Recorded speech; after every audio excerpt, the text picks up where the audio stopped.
Shalom, saudara-saudara yang dikasih dan diberkati oleh Tuhan kita Yesus Kristus. Saya percaya pada saat ini saudara-saudara sekalian masih diberikan berkat, kesehatan, kekuatan yang berasal daripada Dia, yaitu Tuhan Yesus.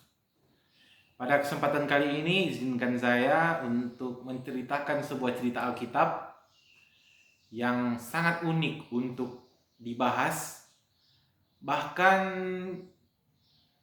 sangat bagus untuk kita maknai di tengah-tengah kehidupan kita sehari-hari. Pada saat ini saya akan menceritakan sebuah cerita Alkitab, cerita firman Tuhan yang ada di dalam Injil Matius. Injil Matius 26 ayatnya yang ke-69 hingga ayatnya yang ke-75. Sekali lagi, Injil Matius pasalnya yang ke-26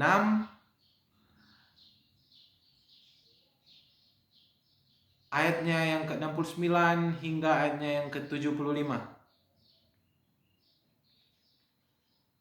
Dengan judul Petrus menyangkal Yesus. Sementara itu, Petrus duduk di luar di halaman, maka datanglah seorang hamba perempuan kepadanya, katanya, "Engkau juga selalu bersama-sama dengan Yesus, orang Galilea itu." Tetapi ia menyangkalnya di depan semua orang, katanya, "Aku tidak tahu apa yang engkau maksud." Ketika ia pergi ke pintu gerbang, seorang hamba yang lain melihat dia dan berkata kepada orang-orang yang ada di situ, "Orang ini bersama-sama dengan Yesus, orang Nazaret itu." Dan ia menyangkalnya pula dan dengan bersumpah, "Aku tidak kenal orang itu." Tidak lama kemudian orang-orang yang ada di situ datang kepada Petrus dan berkata, "Pasti engkau juga salah seorang dari mereka, itu nyata dari bahasamu." Maka mulailah Petrus mengutuk dan bersumpah, "Aku tidak kenal orang itu." Dan pada saat itu berkokoklah ayam. Maka teringatlah Petrus akan apa yang dikatakan Yesus kepadanya, "Sebelum ayam berkokok, engkau telah menyangkal aku 3 kali." Lalu ia pergi keluar dan menangis dengan sedihnya. Terpujilah nama Tuhan. Pada khotbah saya kali ini, saya beri judul, Janganlah menyangkal Yesus. Janganlah sekali-sekali menyangkal Yesus. Kita sebagai orang percaya yang hidup dalam keadaan sosial berdampingan, terkadang kita didatangkan oleh keinginan akan hal yang mungkin tidak terlalu penting oleh kita, tidak terlalu penting oleh kehidupan kita, namun setelah mengikuti perkembangan zaman itu menjadi keperluan di kehidupan kita sehari-hari. Terkadang manusia dalam keadaan tertentu tidak bisa mengambil keputusan dengan pas, tidak bisa mengambil keputusan dengan hati nurani mereka, karena terkadang keadaan dari orang tersebut dalam keadaan tertekan. Contohnya ketika saya dalam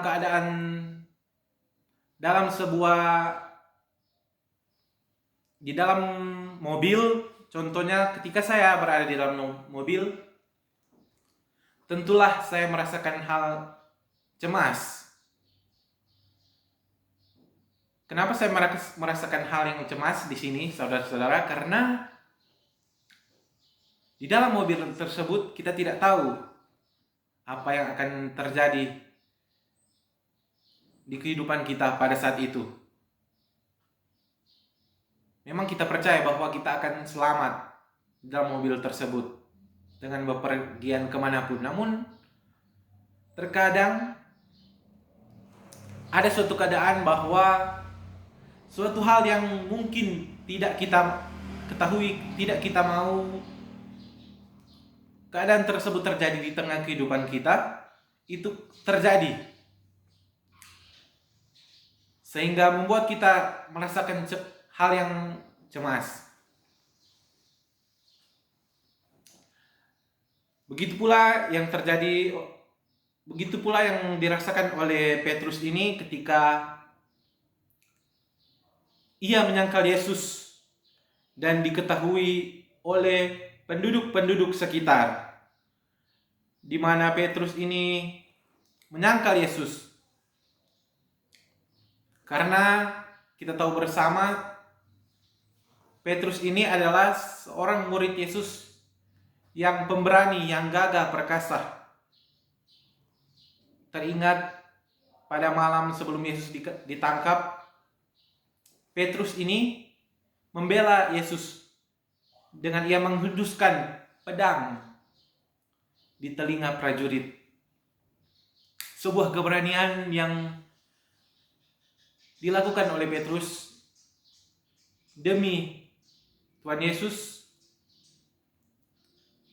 Ia rela memotong telinga si prajurit itu demi membela Yesus. Kita tidak bisa melihat, kita tidak bisa mengetahui.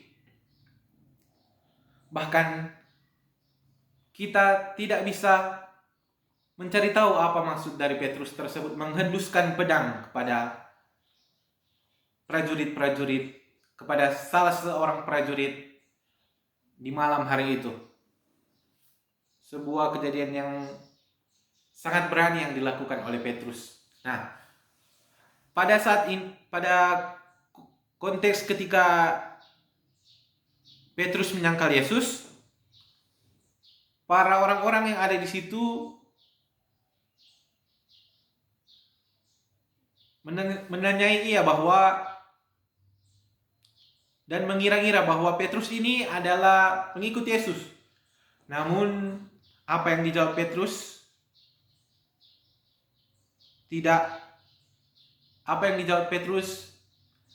tidaklah benar, bahwa ia bukan pengikut Yesus. Sebuah tindakan penyangkalan kepada Yesus adalah hal yang memang tidak diingini oleh Yesus Kristus sendiri. Karena kita tahu bersama Petrus ini adalah murid Yesus. Dan kenapa ia menyangkal Yesus? Nah, di sini saya akan menceritakan poin-poin penting yang ada di dalam bacaan kita tadi. Pertama, Petrus menyangkal Yesus karena ia takut dan gelisah. Nah, di sini saudara-saudara, takut ini adalah cerminan dari orang berdosa. Ketika kita manusia merasakan hal ketakutan di diri kita, kita takut akan apa yang akan menimpa kita, kita takut akan apa yang akan terjadi di tengah-tengah kehidupan kita. Kita berharap kepada Sang Pencipta, kita berharap kepada Yesus untuk perlindungannya atas kita. Begitupun yang dilakukan oleh Petrus ini. Ia sangat takut kepada orang-orang tersebut, orang-orang yang ada di situ, sehingga ia menyangkal Yesus demi keuntungannya sendiri. Ia takut bahwa kalau ia mengakui bahwa ia adalah pengikut Yesus, ia akan dikucilkan dari daerah tersebut. Bahkan ia akan dibunuh. Kita tidak tahu. Nah, poin yang kedua di sini,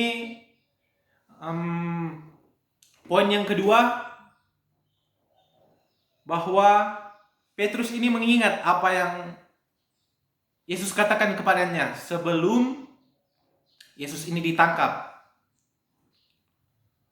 Yesus mengatakan bahwa engkau Petrus, sebelum ayam berkokok, 3 kali engkau telah menyangkal aku. Nah, pada saat itu ketika Petrus mengingat apa yang dikatakan oleh Yesus Kristus, ia sadar bahwa benar hal itu terjadi, sehingga ia sedih, ia menangis akan kesalahannya. Poin yang ketiga di sini adalah kesedihan dari Petrus dan menangis. Kesedihan di sini adalah tanda orang yang lemah. Kesedihan di sini adalah tanda orang yang tidak bisa berdiri sendiri, orang yang tidak bisa menjadi apa yang diinginkan olehnya, sehingga ia menangis. Ia merasakan takut dengan kebenaran yang terjadi pada saat itu. Nah, poin yang keempat di sini, poin yang menurut saya sangat penting untuk dimaknai, bahwa ketika Petrus sadar, ia kembali kepada Yesus. Ketika Petrus sadar, ia kembali kepada Yesus. Ia bertobat dan kembali ke jalan yang benar. Nah, sedikit cerita. Ketika Petrus kembali ke pekerjaannya yang lama, ia menyeberang sungai. Dan di seberang sungai, saudara-saudara, di seberang sungai, Yesus telah menunggu dia. Yesus telah menunggu Petrus. Nah, di poin terakhir ini, Petrus sadar bahwa apa yang telah ia lakukan selama ini, ia telah menyangkal Yesus adalah hal yang sangat-sangat fatal di mata Yesus. Hal-hal yang sangat tidak benar di mata Yesus, sehingga ia merasa sedih. Namun di sini menjadi pelajaran yang penting, saudara-saudara.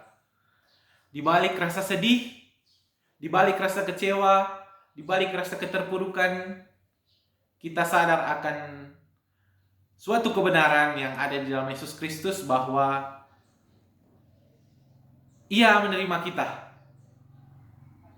Yesus siap menerima kita dalam segala keadaan apapun, dalam segala hal apapun yang telah kita lakukan di dunia ini. Mau hal yang tidak baik di mata Dia, mau hal yang benar di mata Dia, Yesus siap menerima kita apa adanya, saudara-saudara. Nah, ketika Petrus bertobat dan kembali kepada Yesus, kepada Yesus, sesuatu hal yang indah terjadi di kehidupan dia. Kehidupan yang ia jalani berubah 180 derajat. Ketika sebelumnya Petrus dilanda ketakutan, kecemasan di tengah-tengah kehidupannya, setelah ia bertobat, di situ terjadi suatu keajaiban, bahwa hal-hal yang sebelumnya Petrus rasakan di dalam dirinya itu seakan-akan terlepas ketika ia bertobat kepada Yesus Kristus lagi. Nah, dalam konteks saat ini, saudara-saudara, kita sebagai seorang pengikut Yesus, kita sebagai seorang Kristen, diajarkan dalam ayat ini bahwa janganlah kita menyangkal Yesus Kristus. Sekali-kali pun janganlah kita menyangkal Yesus Kristus. Bahwa walaupun dalam keadaan kita terpuruk, walaupun dalam keadaan kita tertekan, walaupun dalam keadaan yang sangat susah untuk mengambil keputusan, janganlah menyangkal Yesus. Sehingga apa yang menjadi tujuan kita, apa yang menjadi harapan kita ke depan dikabulkan oleh Yesus Kristus sendiri. Saudara-saudara yang diberkati dan dikasihi oleh Yesus Kristus, memaknai ayat ini, kita sebagai pengikut Kristus untuk selalu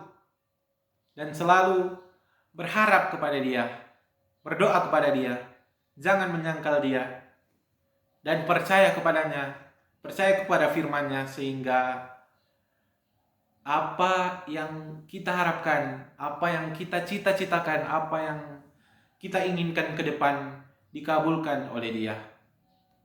Jauhilah pergaulan yang buruk